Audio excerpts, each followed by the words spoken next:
পেহেলগামে জঙ্গি হামলা এবং সেই জঙ্গি হামলায় নিহতের সংখ্যা 26। আর তারপর থেকে ভারত পাকিস্তানের যে দ্বিপাক্ষিক রাজনৈতিক সম্পর্ক তা একেবারে তলানিতে ঠেকেছে। ভারতের পক্ষ থেকে ইতিমধ্যেই পাকিস্তান বিরোধী বিভিন্ন পদক্ষেপ গ্রহণ করা হয়েছে, পাশাপাশি পাকিস্তানের পক্ষ থেকেও ভারত বিরোধী বিভিন্ন পদক্ষেপ গ্রহণ করা হয়েছে। কিন্তু এই আবহে একটি প্রশ্ন বারবার সামনে আসছে, এবার কি তাহলে ভারতের পক্ষ থেকে পাকিস্তানের জন্য যুদ্ধ লাগবে?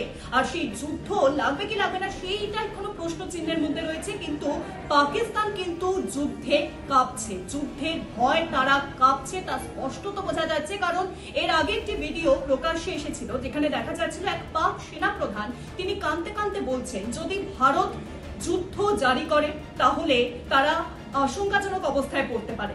আর এবার সামনে এলো আরো একটি চাঞ্চল্যকর ভিডিও, যে ভিডিওতে দেখা যাচ্ছে একজন পাক সাংসদকে প্রশ্ন করা হচ্ছে ভারত যদি যুদ্ধ জারি করে তাহলে তারা কি করবেন, তাদের কি পদক্ষেপ। তিনি স্পষ্টত জানিয়ে দেন ভারত যদি যুদ্ধ জারি করে তাহলে তিনি ইংল্যান্ডে পালিয়ে যাবেন। কেন? দেখুন সেই চাঞ্চল্যকর ভিডিও।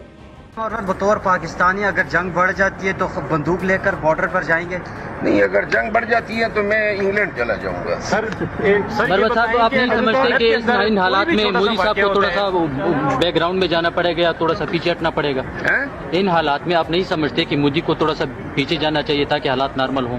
मोदी मेरे खाला का बेटा है जो मेरे कहने से पीछे जाएगा।